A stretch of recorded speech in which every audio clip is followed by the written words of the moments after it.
Personal finance opinions YouTube channel में एक और इंटरेस्टिंग वीडियो में आपको खुशामदीद।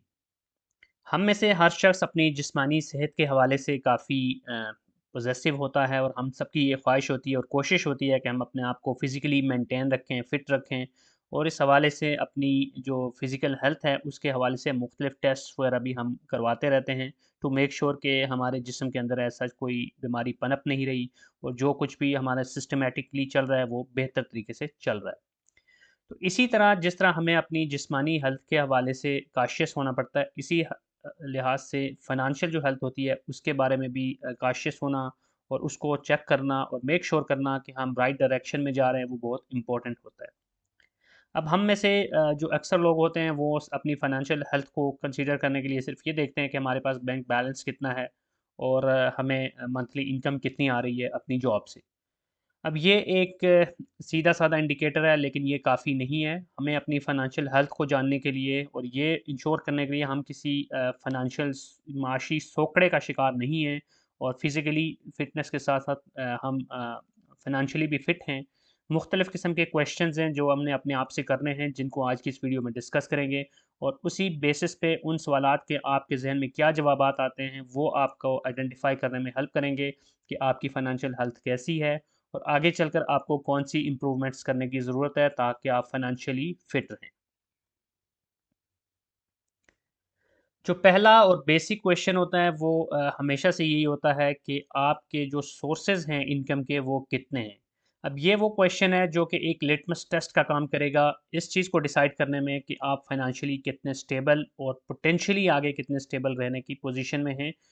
अगर आपका ज़रिया आमदन सिर्फ़ एक है, जैसे कि आप कोई जॉब कर रहे हैं 9 टू 5 और वही उसी से आपका गुज़र-बसर हो रहा है और वहीं से जो आपको पे चेक आ रहा है, वो आपके लिए आपके जो किचन के एक्सपेंसेस हैं, जो आपके रोज़मर्रा के एक्सपेंसेस हैं, उनको पूरा करने में और बाकी जो आपकी ज़रूरियात हैं, उनको पूरा करने में आपका मुआविन साबित हो रहा है। तो इस हवाले से आपको ज़हन में रखना चाहिए कि एक पोटेंशियल जो फ़ाइनेंशियल डिज़ास्टर है, उससे सिर्फ़ एक कदम के आप फ़ासले पर हैं।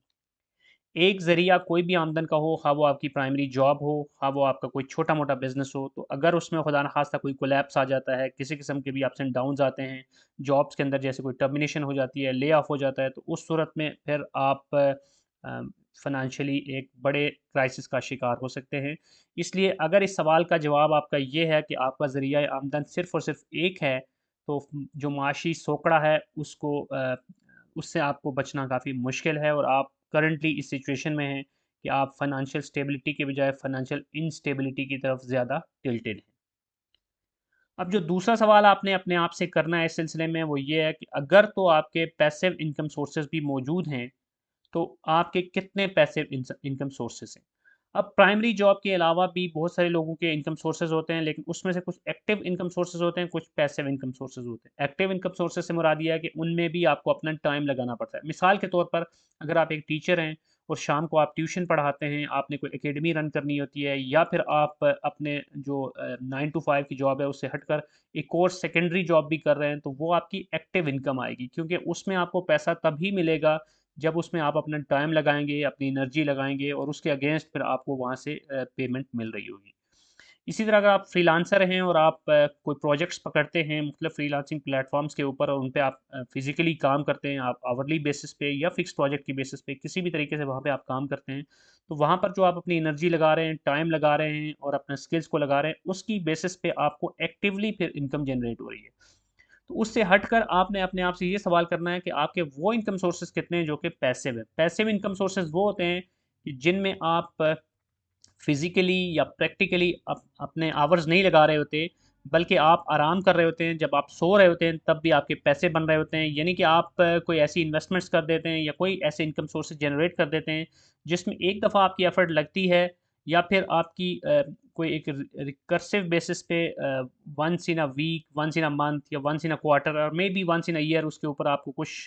मज़ीद कोशिश करनी पड़ती है, कुछ एफ़र्ट लगानी पड़ती है, लेकिन रेगुलरली उसके ऊपर आप अपना टाइम एंड एनर्जी नहीं लगा रहे होते, लेकिन फिर भी उससे आपको इनकम जनरेट हो रही होती है। तो आपने अपने आप से ये सवाल करना है कि आपके पैसिव इनकम सोर्सेज़ कितने हैं? अगर आपका कोई भी पैसिव इनकम सोर्स नहीं है और सिर्फ़ जो एक्टिव सोर्सेज़ हैं, जो एक या एक से ज़्यादा है, तो फिर भी आप फाइनेंशियली एक स्टेबल पोज़ीशन में या स्टेबल डायरेक्शन की तरफ नहीं जा रहे और ये भी आपके लिए फूड फॉर थॉट होगा क्योंकि बहुत ज़रूरी है कि आपके पास ऐसे इनकम सोर्सेज़ हों, जो कि आपको पैसिवली पैसा जनरेट करके दे रहे हो। इस हवाले से मैंने एक वीडियो भी बनाई थी कैश फ्लो क्वाड्रेंट के हवाले से, उसके अंदर भी मैंने डिस्कस किया था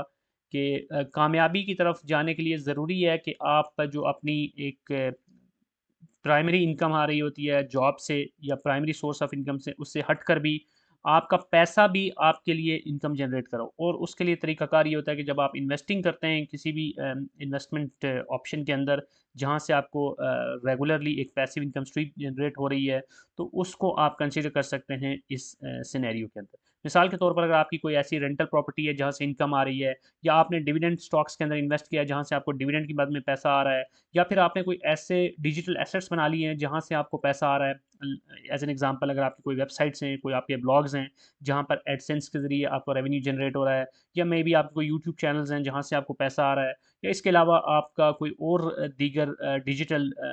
एसेट है जहाँ पर आपको इनकम जनरेट हो रही है, एफिलिएट मार्केटिंग के थ्रू हो रही है, या कोई और ऑप्शन आप चूज़ कर रहे हैं, तो उसको आपने इस कैटेगरी में कंसिडर करना है। अब इसके बाद जो तीसरा इंपॉर्टेंट सवाल जो कि इन लाइन है सेकंड क्वेश्चन से, सेकंड क्वेश्चन ये था कि आपके पैसिव इनकम स्ट्रीम के ऑप्शंस कितने हैं। अब तीसरा सवाल उसमें ये आता है कि आपकी जो मंथली एक्सपेंसेस हैं, हर शख्स की एक पर्सनल बजटिंग होती है, आपके घर के अखराजात होते हैं, बच्चों की फ़ीस हो गई, फिर आपके किचन के एक्सपेंस हो गए, और दीगर जो आपके मिसलेनियस एक्सपेंस हो गए, उनका एक कोई ना कोई नंबर होता है। मिसाल के तौर पे कुछ लोगों की माहाना एक्सपेंस जो होता है वो मे बी 2 लाख रुपया हो, मे बी कुछ लोग ऐसे हों जो 1 लाख रुपए के अंदर अपना गुज़र बसर कर रहे हों, या कुछ लोग जो कि थोड़ा-सा मज़ीद लेविश स्टाइल की तरफ जाते हैं, लाइफ़स्टाइल की तरफ, तो उनके हो सकते हैं एक्सपेंसेस 3 लाख या इससे भी ज़्यादा हों। तो कोई भी नंबर हो सकता है, तो अब सवाल ये पैदा होता है कि आपका जो मंथली एक्सपेंस है, उसमें से कितना पोर्शन आपका पैसिव इनकम से पूरा हो रहा है। अब ये बड़ा इंपॉर्टेंट है, जितना ज़्यादा आपका पैसिव इनकम से वो पोर्शन आपका पूरा होता रहेगा, उतना ही ज़्यादा आप फाइनेंशियली स्टेबल होने लगेंगे और उतना ज़्यादा आप फाइनेंशियल इंडिपेंडेंस की तरफ जा रहे होंगे। अब एग्जांपल के तौर पर अगर आपका 1 लाख रुपया माहाना टोटल एक्सपेंस है, जबकि आपने कुछ इन्वेस्टमेंट कर रखी हैं ब्लू चिप स्टॉक्स के अंदर जहाँ से आपको माहाना 30,000 रुपया डिविडेंड आ रहा है, प्लस आपकी कोई ऐसी रेंटल प्रॉपर्टी है जहाँ से आपको 30,000 रुपया रेंट भी आ रहा है, तो इस केस के अंदर 1 लाख रुपया आपका टोटल एक्सपेंस है, जबकि 60,000 रुपया आपको पैसिव इनकम में से जनरेट हो रहा है। तो इसमें आप अपने आप को काफ़ी एक डिफेंसिव पोजीशन में कंसीडर कर सकते हैं, और बेहतर तौर पे आप कह सकते हैं कि हाफ ऑफ योर एक्सपेंसेस या more than half of your expenses are being met by the passive income streams. तो अब कोशिश आपने फिर ये करनी होती है, और फाइनेंशियली अपने आप को स्ट्रॉन्ग रखने के लिए, कि पैसिव इनकम से एक वक्त ऐसा आए कि जो आपके टोटल एक्सपेंसेस हैं उससे ज़्यादा आप पैसिवली जनरेट कर रहे हो। तो अगर तो आपका कोई पैसिव इनकम स्ट्रीम है ही नहीं, तो उस केस में तो फिर ये क्वेश्चन ही आपके लिए एक मज़ीद एक अलार्मिंग सिचुएशन का सबब बनेगा कि आपके पास पैसिव इनकम का ज़रिया ही नहीं। लेकिन अगर आपके पैसिव इनकम के स्ट्रीम मौजूद हैं, तो फिर उसमें से इनकम कितनी जनरेट हो रही है इसको आपने देखना है, और जितना ज़्यादा उससे आप इनकम जनरेट करोगे उतना ज़्यादा आप स्टेबल होंगे, और जितना इसमें नंबर आपका कम होगा उतना ही ज़्यादा आप जो एक माशी सोकड़ा होता है उसकी तरफ गामजन होंगे।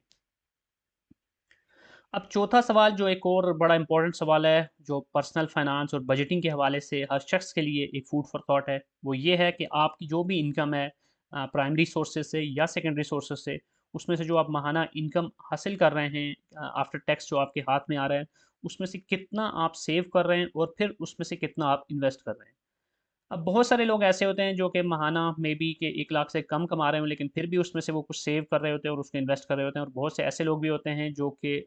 कई-कई लाख कमा रहे होते हैं, 5 लाख या उससे ज़्यादा कमा रहे होते हैं। लेकिन उसमें से भी वो उनका लाइफ़स्टाइल इन्फ्लेशन की वजह से, एक लाइफ़स्टाइल इन्फ्लेशन के ऊपर मैंने वीडियो भी बनाई थी, उसको भी आप देख सकते हैं कि अगर आपकी लाइफ़स्टाइल इन्फ्लेशन का आप शिकार हैं, तो फिर उसमें आप बहुत ज़्यादा भी कमा रहे होते हैं, तो उतना ही ज़्यादा आप तेज़ी से खर्च करना शुरू कर देते हैं, उसमें से सेव और इन्वेस्ट नहीं कर पा रहे होते। तो अब ये सवाल आपने अपने आप से करना है कि आप अपनी इनकम का कितना परसेंटेज है जिसको सेव कर पा रहे हैं, और उसमें से फिर कितना आप इन्वेस्ट कर पा रहे हैं। तो जितना ज़्यादा आप सेविंग और इन्वेस्टिंग की तरफ जा रहे हैं, इसके हवाले से आप 50-30-20 रूल को भी कंसिडर कर सकते हैं, जिसके ज़रिए आप अपनी जो भी कैश इन हैंड है या मंथली आपकी जो इनकम है, उसमें से एटलीस्ट 20% सेव एंड इन्वेस्ट कर रहे होते हैं। तो इस तरह का कोई फॉर्मूला आप रख सकते हैं, या एक और स्ट्रेटेजी होती है कि अपने आप को टैक्स पे करना। इसका मतलब ये है कि आप जो भी कमाएँगे उसमें से एक कुछ पोर्शन आपने मुख्तस कर देना है कि ये मैंने, जिस तरह टैक्स हम गवर्नमेंट को पे करते हैं, ऐसे ही आपने उसको अपने ऊपर फ़र्ज़ कर लेना है कि मैंने ये पे करना ही करना है। व्हिच मीन्स कि उसको आपने साइड पे कर देना है, नो मैटर व्हाट सर्कमस्टांसेस जो भी हों उसके अंदर, उन पैसों को आपने सेव करके इन्वेस्ट करना है। अब जो पाँचवाँ सवाल है और बड़ा बुनियादी सवाल है वो ये है कि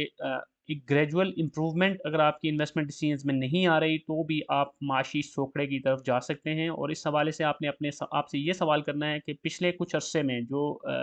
इस अरसे से मुराद ये है कि अगर आप कुछ महीने से इन्वेस्ट कर रहे हैं तो फिर इस अरसे को आप महीना कंसिडर करें, अगर कुछ सालों से या कुछ डेकेड से इन्वेस्ट कर रहे हैं तो जो भी टेन्योर है जिसमें आप इन्वेस्ट करते आ रहे हैं उसमें आपकी जो इन्वेस्टमेंट डिसीजंस हैं उसमें इंप्रूवमेंट कितनी आई है।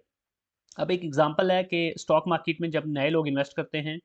तो ये बहुत ज़्यादा कॉमन सी बात है कि शुरू के दिनों में जो आपके इन्वेस्टमेंट डिसीजंस हैं वो गलत हो सकते हैं, आपकी जो स्टॉक्स की सिलेक्शन है वो गलत हो सकती है, जो आपने गोल सेट किए वो गलत हो सकते हैं, और जो आपकी एक्सपेक्टेशंस है वो भी अनरियलिस्टिक हो सकती हैं। तो उस वजह से ये बहुत पॉसिबिलिटी होती है कि आप गलत डिसीजन लेने की वजह से कुछ नुकसान भी कर लें, या फिर आप वो जो आपकी मुतवक्के टारगेट्स हैं या जो प्रॉफिट्स आप जहन में रख रहे हैं उतने हो सकता है आप अचीव ना कर सकें। तो ये इतना परेशान कुन बात नहीं, लेकिन परेशान कुन बात ये होती है कि अगर कुछ अरसा गुजर गया और अभी भी आप उसी तरह का डिसीजन ले रहे हैं, आपके इन्वेस्टमेंट डिसीजन में बेहतरी नहीं आई, तो फिर ये आपके लिए एक फूड फॉर थॉट है और एक प्रॉब्लमेटिक सिचुएशन है जिसको आपने नज़रअंदाज नहीं करना। ज़रूरी है कि आज के दिन जो आप इन्वेस्टमेंट डिसीजन ले रहे हैं वो आपके उन इन्वेस्टमेंट डिसीजन से बेहतर हों जो आपने एक साल पहले लिए थे या कुछ महीने पहले लिए थे। तो हर आने वाले दिन में इन्वेस्टमेंट के पॉइंट ऑफ व्यू से आपके पास जो लर्निंग होती है, जो अंडरस्टैंडिंग डेवलप होती है, जो ग्रूमिंग होती है, उसका आपको रिज़ल्ट भी नज़र आना चाहिए। अब इसमें स्टॉक से हट के भी बात की जाए तो प्रॉपर्टी सेक्टर की अगर हम बात करें, रियल एस्टेट में अगर आपने मिसाल के तौर पे इन्वेस्टमेंट की कोई रेंटल प्रॉपर्टी में, तो आपको आइडिया होना चाहिए कि रेंटल इनकम जनरेट करने के लिए कौन से वो सारे पेन पॉइंट्स हैं जो आपने ज़हन में रखने हैं। प्रॉपर्टी की सिलेक्शन किस तरह करनी है, टेनेंट के साथ किस तरह डीलिंग करनी है, सोसाइटी के साथ डीलिंग कैसे होती है, फिर सब्सिक्वेंटली उसमें लूप होल्स कौन से होते हैं, कैसे आप अपने पैसे को बचा सकते हैं,